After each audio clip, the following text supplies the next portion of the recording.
Hi, I'm sure this is the video you've all been waiting for. This is the right way to use rewards. We've seen why rewards tend not to be so effective, and we've seen a few reasons why we might not rely on them as much as we have been doing. This is a really good way to use rewards, and it's quite simply to make them spontaneous.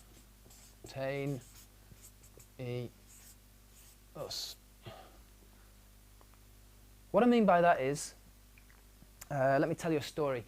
I was working in a unit where behaviour was the main thing we were targeting with rewards, and we had various elaborate systems set up which eventually tended to wear out over time. The kids tended to get quite bored with them because we had star charts and we had progress sheets, and the kids had to accrue points over the week, and if they got a certain number of points then they were allowed golden time or time off timetable, and it was all very much about promising things in the future, and that really did work. It actually caused significant positive changes at first, but the effects soon wore off, and eventually the kids are saying, well, I don't even want golden time, I'm not really bothered about that. We needed something else, and what we did was we brought in a slightly different way of delivering the rewards. Now, instead of promising it in advance, what we did was we had a member of staff who came into the class. We'd all talked about this in advance, and we decided which students had been behaving well, which students were worthy of a reward of some sort, and we decided what reward they would get. And it may have been just helping out with an errand, or it may have been some time off timetable, or it may have been going out on a trip somewhere. But what would happen would be the students would be working away in their normal class as normal. The member of staff would come in and say, hey Johnny, I've just been told that you've been absolutely fantastic this week. I've got a few recommendations here from different members of staff for things that you've done, and he would go through the various things that he'd done in front of all the other kids and in front of the staff, and he'd say, Johnny, you've been brilliant, mate, you come with me. The other kids would then see Johnny going out of class during class time for his reward, and it was a spontaneous surprise. When rewards come as a surprise, an unexpected gift, they are much, much more effective. And you can do that either on an organised whole school basis, or you can do it on an individual basis within your lesson.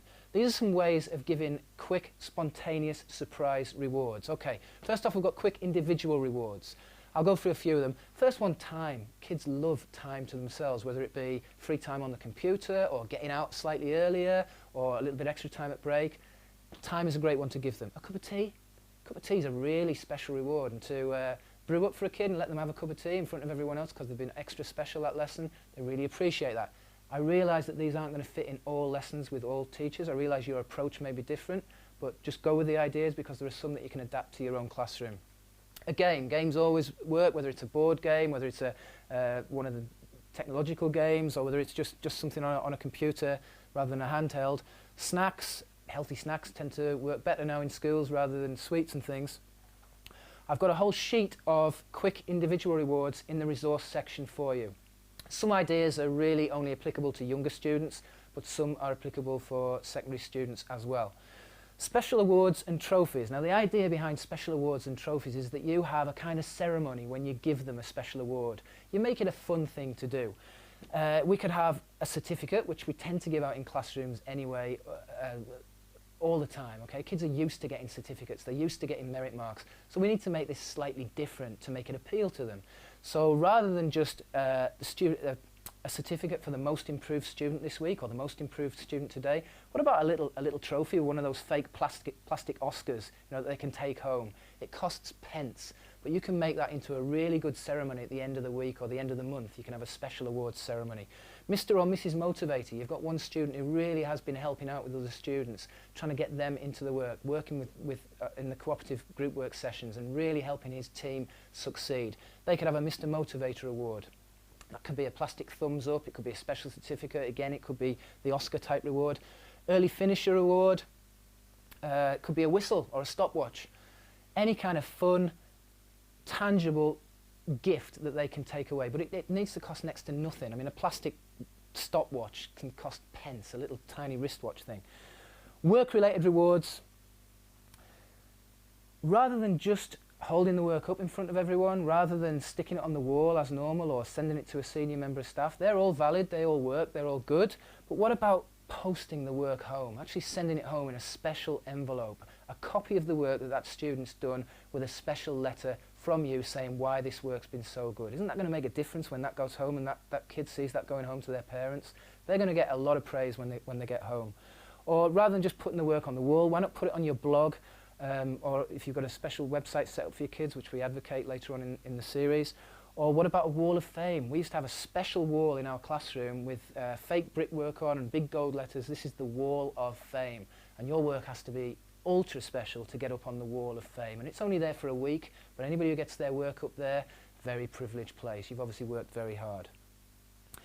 Now they're all just a few ideas for spontaneous surprise awards and rewards. And we've got a sheet, like I say, in the resource section, which gives you a load more.